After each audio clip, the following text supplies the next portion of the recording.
쓰레기에 관련된 문제는 모든 나라, 모든 도시들이 가지고 있는 큰 골칫거리입니다. 네덜란드에서 한 도시도 길거리에 쓰레기를 함부로 버리는 사람들 때문에 힘들어 했었습니다. 그래서 쓰레기를 버리는 사람들을 붙잡아서 벌금을 내게 하기도 하고 벌금을 올려보기도 하고 그래도 별 효과가 없었습니다. 그때 한 사람이 멋진 아이디어를 냈는데 그것이 무엇이냐면 쓰레기를 버리면 벌금을 내는 것이 아니라 칭찬을 해주면 어떻겠는가? 그렇게 아이디어를 냈습니다. 그래서 칭찬을 하는 쓰레기통을 제작을 해서 도시 곳곳에 이 쓰레기통을 비치하게 됩니다. 그래서 누구든지 거기다 쓰레기를 버리면 멋진 음악이나 칭찬의 말이 나오는 것입니다. 시민들은 이 쓰레기통에 열광을 하기 시작했습니다. 그래서 쓰레기가 생기면 길거리에 버리는 것이 아니라 우정, 이 쓰레기통을 찾아가서 거기다가 쓰레기를 버리기 시작했습니다. 여러분, 사람은 두 가지 때문에 변한다고 합니다. 하나는 두려움 때문에 변하고 또 하나는 즐거움 때문에 변한다고 합니다. 두려움 때문에 변하는 것은 어쩔 수 없이 억지로 변하는 것이지만 즐거움 때문에 변하는 것은 기꺼이 기쁨으로 변하는 것입니다. 우리가 서로에게 억지로 그것이 아니라 즐거움으로 기쁨으로 영향력을 줄 수 있는 그런 성도들이 되실 수 있기를 바랍니다. 우리 옆에 계신 분들하고 한번 인사를 나누도록 하겠습니다. 당신을 만나니 즐겁습니다. 우리 한번 그렇게 인사를 나누겠습니다. 네.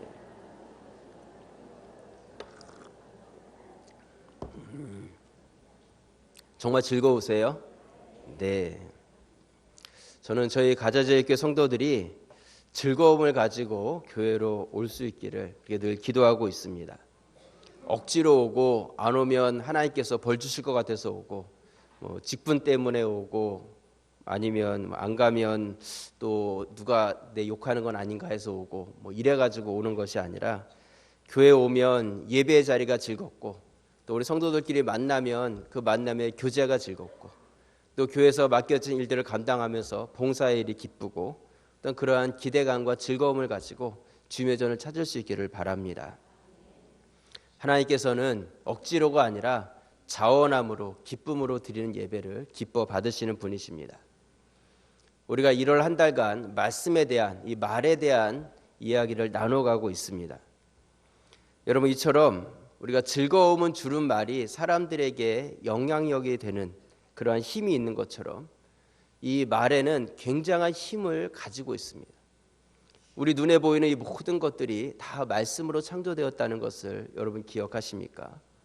이 말씀이라는 것은 아무것도 없는 무에서 무엇인가를 만들어낼 수 있는 강력한 힘을 이 말이 가지고 있다는 것입니다. 또 우리 몸에 있는 혀는 아주 작은 지체이지만 불과 같은 힘이 있어서 모든 것을 다 태우고도 남을 수 있는 그러한 강력한 힘이 이 혀에 있다는 것이죠. 또 독과 같은 그러한 힘이 있어서 많은 것을 죽일 수 있는 힘도 우리 혀에 담겨져 있다는 것입니다. 작은 벌레도 길들이면 길들여질 수 있지만 우리의 혀는 길들여지지 않는다. 성경 그렇게 말씀하고 있습니다.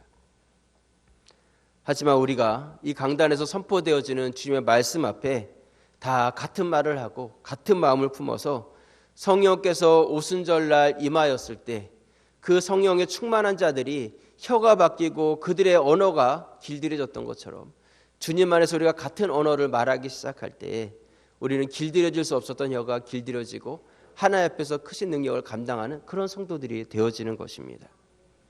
그래서 어떤 독과 같은 그런 말이 아니라 영혼을 살리고 소성케 하는 꿀과 같은 그런 언어자들이 바로 우리가 되어질 수 있는 것입니다. 이것이 제가 지난 주일 여러분들과 나눴던 말씀이었습니다. 기억이 나시나요? 네. 여러분들 한 주간 어떤 그러한 언어로서 이 땅을 살아오셨습니까? 나에게 주어진 삶의 영역들 안에서 그런 언어를 사용하면서 여기까지 오셨는지 한번 나의 한 주간을 돌아보실 수 있기를 바랍니다. 우리의 말 가운데 힘이 있습니다. 용서할 수 없는 사람을 용서하고 받아들일 수 없는 사람을 받아들이고 깨어진 관계, 불편해진 관계를 회복하기 위해서 내 생각이나 내 마음대로 말하는 것이 아니라 성령께서 나에게 주시는 말, 성령께서 나에게 행하고자 하시는 그 말을 우리가 받아서 그 말을 행하면서 나아갈 수 있는 그런 성도들이 되실 수 있기를 주님의 이름으로 부탁을 드립니다. 오늘은 우리가 잘 아는 이 씨 뿌리는 자의 비유에 대한 말씀을 여러분들과 나누려고 합니다. 이 비유의 내용은 무엇이냐면 봄에 농부가 씨를 가지고 씨를 뿌리러 나갑니다. 그리고 씨를 뿌리는데 어떤 씨는 날아가서 길가에 떨어지고 어떤 씨는 돌밭에 떨어지고 어떤 씨는 가시떨기 거기에 떨어지고 어떤 씨는 좋은 땅에 떨어지게 됩니다. 이렇게 떨어진 씨앗은 어떤 씨는 새가 와서 먹어버렸고 어떤 것은 싹이 났지만 흙이 깊지 않아서 해가 나니까 타서 말라버렸고 가시떨기에 떨어진 씨앗은 그 가시떨기 기운에 막혀서 자라지 못하고 열매 맺지 못합니다. 하지만 좋은 땅에 떨어진 씨앗은 잘 자라서 30배, 60배, 100배의 열매를 맺게 되었다. 이것이 오늘 예수님께서 주신 비유의 말씀입니다. 여러분, 이 비유의 말씀에 보면요, 똑같은 씨앗인데 그 씨앗이 어디에 떨어지느냐에 따라서 그 결과가 전혀 달라진다는 것을 우리에게 알려주고 있습니다. 씨에는 아무런 문제가 없습니다. 중요한 것은 이 씨가 어디에 떨어져 있느냐, 어떤 밭에 떨어지느냐, 그것이 중요하다는 것이죠. 만약 길가에 떨어졌던 씨앗이 길가에 떨어지지 않고 그 씨앗이 좋은 밭에 심겨졌으면 그 씨앗도 잘 자라서 30배, 60배, 100배의 열매를 맺었을 것입니다. 새 먹이가 되지 않았을 것이에요. 그렇다면 이 씨앗은 무엇이겠는가? 오늘 마가복음 4장 14절 말씀에 보시면요, 뿌리는 자는 뭘 뿌린다고요? 네, 씨를 뿌려요. 네, 씨를 뿌리는데 말씀을 뿌리는 것이다, 이렇게 말씀하고 있습니다. 뿌리는 자는 말씀을 뿌린다. 곧 이 씨는 무엇을 의미하는 거예요? 말씀을 의미하고 있는 것이죠. 그 씨는 말씀을 의미하기 때문에 씨에는 아무런 문제가 없어요. 씨는 하나님의 말씀이고 말씀에는 아무런 문제가 없습니다. 그렇다면 중요한 것은 무엇이냐면 이 씨를 받아들이는 밭이 어떤 밭이냐가 중요하다는 것이죠. 이 밭은 무엇을 의미하냐면 이 말씀을 받는 우리의 심령, 우리의 마음을 의미하고 있는 것입니다. 우리의 마음이 하나님의 말씀을 온전히 받아서 이 말씀을 우리 마음속에 잘 품게 되면 이것이 자라서 열매 맺게 되어진다는 것이죠. 하지만 우리의 마음이 말씀을 받지 못하고 품지 못하게 되면 이 말씀을 빼앗겨 버린다, 성경은 우리에게 말씀하고 있습니다. 여러분, 농부가 씨를 심을 때 씨를 뿌리고 그 위에다 흙을 덮습니다. 어떤 씨를 심느냐에 따라서 흙을 덮는 그 깊이가 좀 달라요. 어떤 거는 얇게 덮어야 되고 어떤 건 좀 깊게 덮어야 되고 그렇습니다. 여러분, 왜 그렇게 덮는 그러한 양이 다 달라지겠습니까? 그것은 다른 이유가 아니라 씨앗이 더 온전히 그 밭에 심겨져야지, 그것이 안정되게 그 밭에 심겨져야지 깊이 뿌리를 내리고 잘 자라서 훌륭한 열매를 거둘 수 있기 때문이라는 것입니다. 대충 심겨져 가지고는 그 씨가 제대로 자라서 열매 맺혀지지 않는다는 것이죠.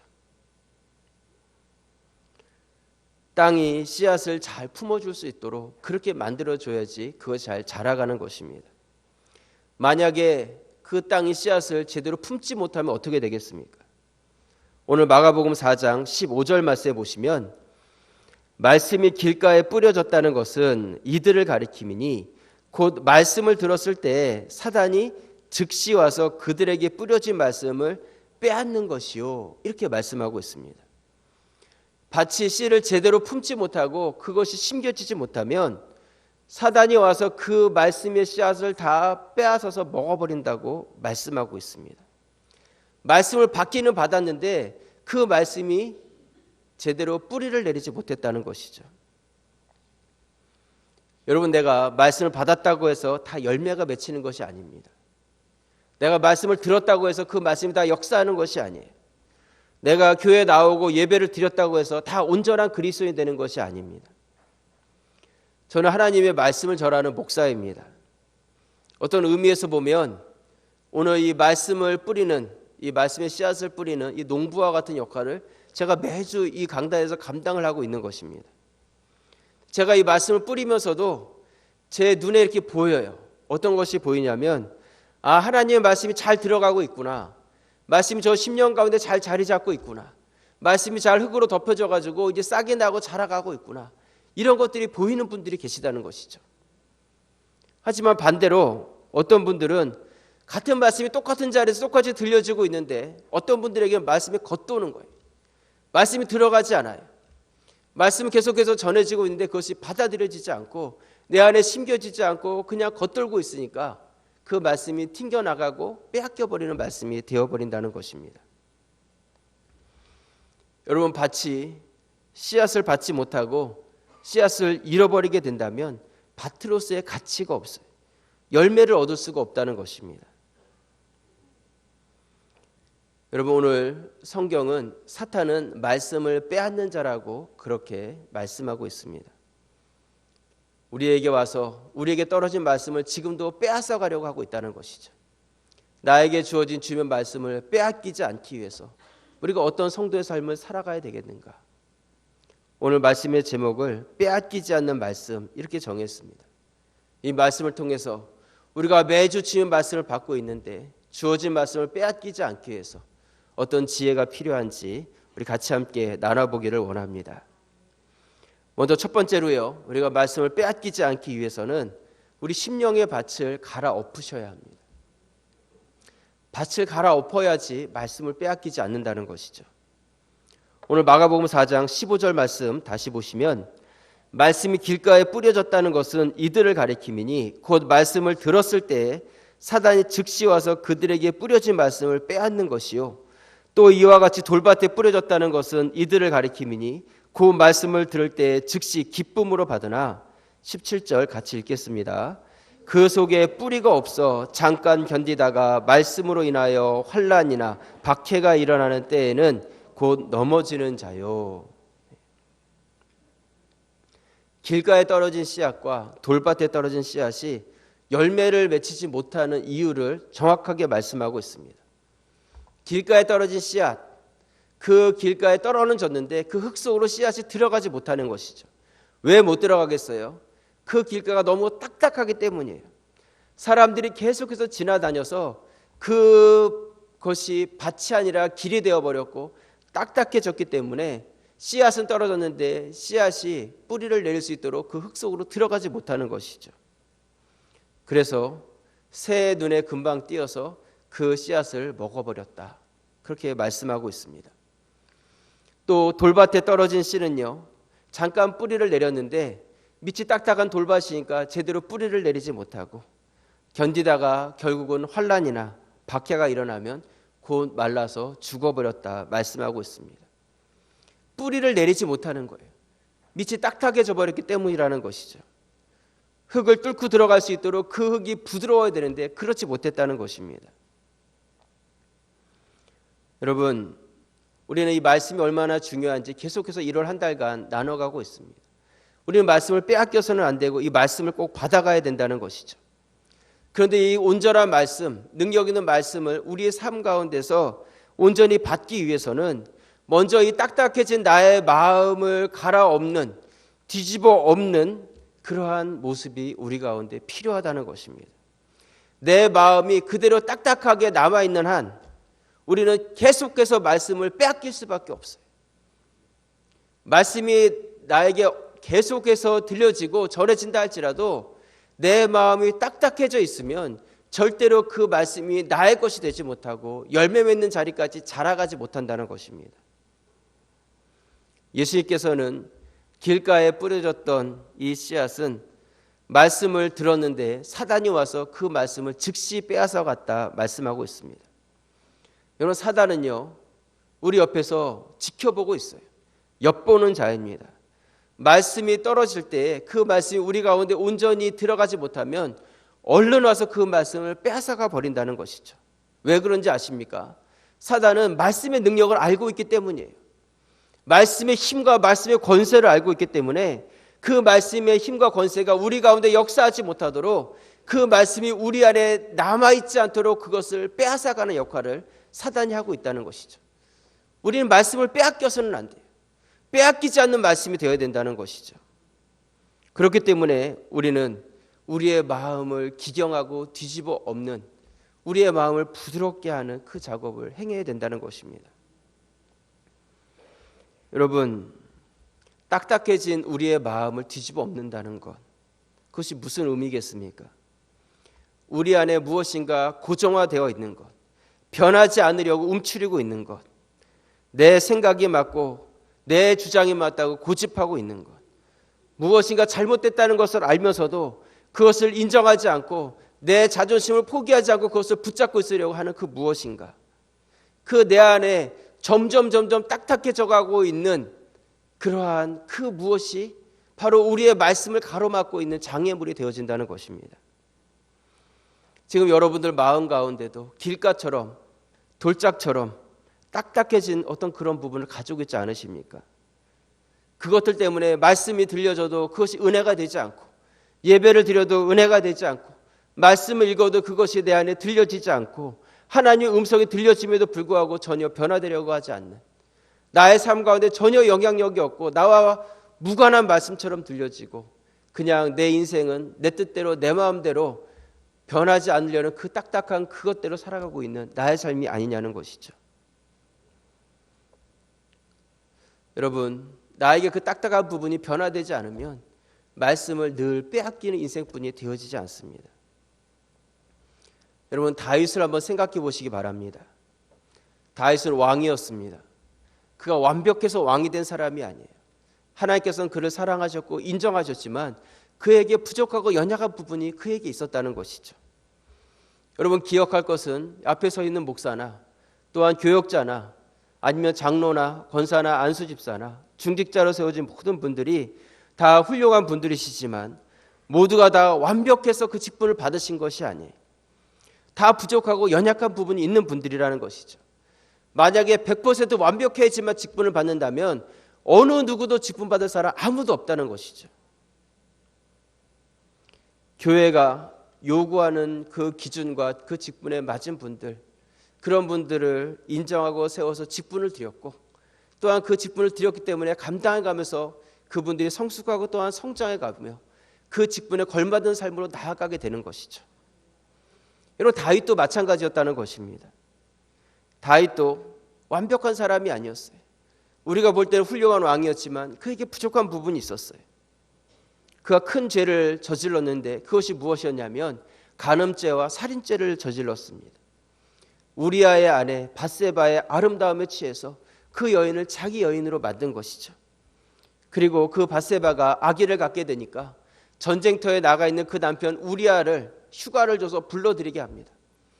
그리고 그 아내 옆에서 동침하게 하는 것이죠.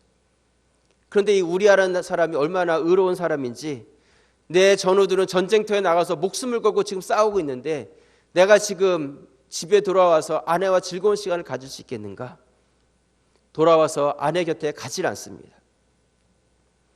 결국 다윗은 어떻게 하냐면 우리아를 다시 전쟁터로 내보내면서 편지를 써서, 군대 장관 요압에게 편지를 써서 우리아 손에 붙여서 갖다 주게 하죠.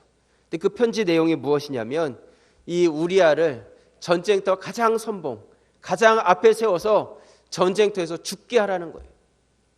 나쁜 사람이지 않습니까? 자기를 죽이라는 그 편지를 그 사람 손에 붙여서 군대 장관에게 보내는 것이죠. 그리고 요압은 그 편지를 받고 우리아를 가장 선봉에 세워서 전쟁에서 죽게 합니다. 우리아는 죽었고 밧세바는 과부가 되죠. 과부가 된 밧세바를 다윗은 데려다가 자기의 아내로 삼게 됩니다. 정말 나쁜 사람이지 않습니까? 그처럼 하나님 앞에서 성실하게 살고 정말 인정받는 삶을 살았던 그러한 다윗이었지만 그의 마음 한가운데 무엇인가 굳어지고 딱딱해져서 그 가운데 주님의 말씀이 들려짐에도 그것이 잘 들려지지 않고 잘못됐다는 것을 알면서도 고쳐지지 않는 그 마음속에 무엇인가를 가지고 있게 되었다는 것이죠.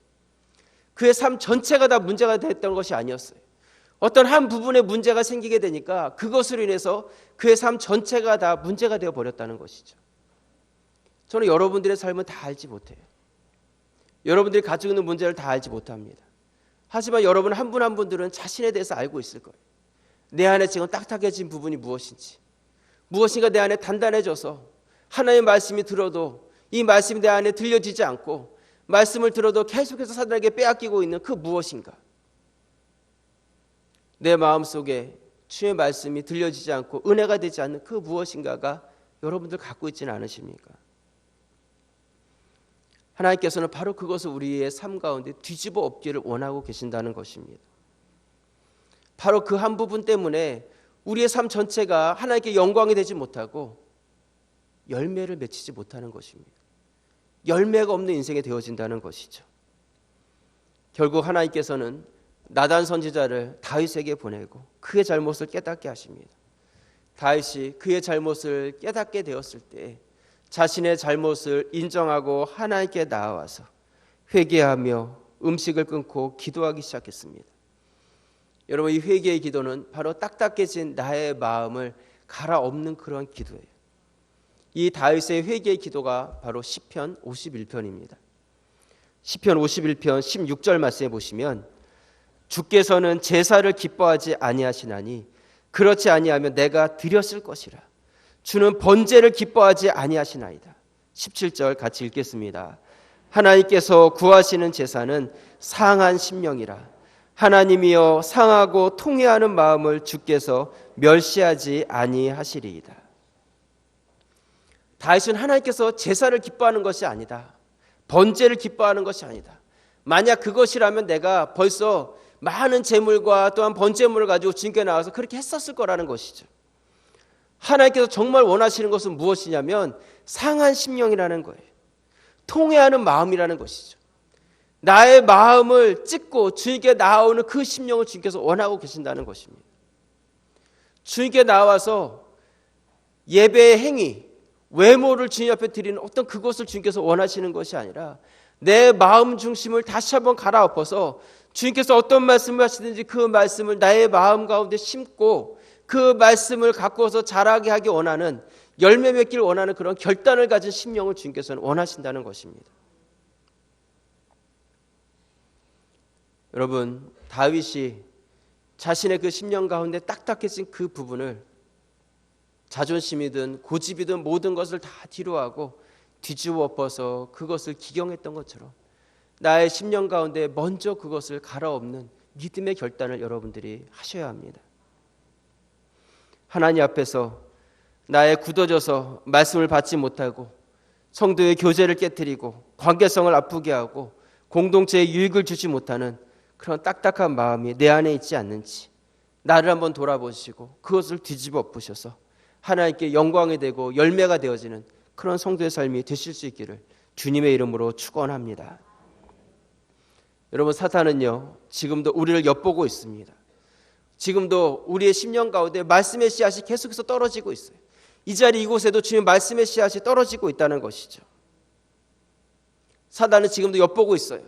이 씨앗이 우리의 심령 가운데 잘 심겨졌는지 아니면 길가처럼 딱딱한 밭에 떨어져 있지는 않은지, 만약 우리의 마음이 굳어져서 이 말씀이 내 안에 들어오지 못하고 있다면 사단은 어김없이 날아와서 그것을 자신의 먹이로 삼고 있다는 것입니다.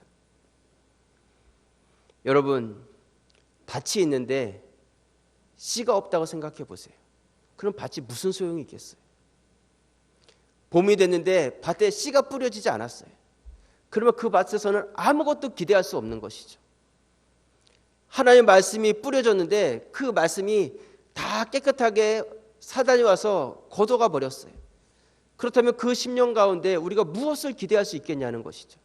아무것도 어떤 것도 기대할 수 없고 그 심령은 어떠한 가치도 하나님 앞에 의미가 없어진다는 것입니다. 사랑하는 우리 성도 여러분, 우리의 마음의 밭을 갈아엎는다는 것 결코 쉽지 않아요. 결단이 필요하고 때로는 내 고집을 꺾어야 되고 자존심을 내려놔야 합니다. 하지만 그렇게 해야지 내가 살고, 그렇게 해야지 내 예배가 살아나고, 그렇게 해야지 내 인생이 가치 있는 인생이 되어지는 것입니다. 주님의 음성 앞에 나의 딱딱해진 마음의 심령을 갈아엎으시고 말씀을 온전하게 심어서 30배, 60배, 100배의 결실을 맺히는 그런 성도의 삶이 되시기를 주님의 이름으로 축원합니다. 두 번째로요, 우리에게 주어진 말씀이 빼앗기지 않기 위해서는 불순물을 제거하셔야 합니다. 밭에 불순물이 없어야 한다는 것이죠. 오늘 마가복음 4장 18절 말씀에 보시면 또 어떤 이는 가시떨기에 뿌려진 자니 이들은 말씀을 듣기는 하되 19절 같이 읽겠습니다. 세상의 염려와 재물의 유혹과 기타 욕심이 들어와 말씀을 막아 결실하지 못하게 되는 자요. 이 말씀에 보시면요, 가시떨기에 떨어진 씨는 뿌리를 내리고 자라기까지는 했는데 가시떨기의 기운이 너무 세가지고 그 기운에 막혀서 열매 맺는 자리까지 그렇게 자라지 못했다, 이렇게 말씀하고 있습니다. 저는 이 말씀 묵상하면서 오늘날 많은 성도들이 바로 이러한 모습으로 살아가고 있다, 그런 생각을 갖습니다. 말씀을 받을 때는 아멘 아멘 하면서 기쁨으로 말씀을 받아요. 그렇게 살아야지. 말씀을 받으면서 막 뿌리를 내리고 이렇게 막 자라가는 것이죠. 막 싹이 나고 자라가는 것이 보여요. 그리고 나서 이제는 말씀을 다 받은 후에 세상으로 나아가는 것이죠. 그렇게 살아야 하지 하고 말씀을 받고 세상으로 나아갔는데 세상에 나가보니까 세상의 염려와 유혹과 욕심과 정말 여러 가지 불순물들이 내가 주일날 받았던 이 말씀을 다 잊어버리게 만드는 거예요.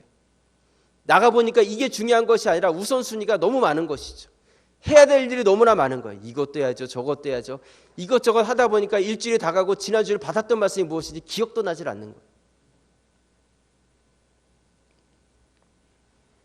말씀을 받았을 때는 기쁨으로 받았지만 싹이 나고 뿌리까지 내렸지만 나의 삶의 영역에 들어가서는 그것이 열매를 맺히지 못했다는 것입니다.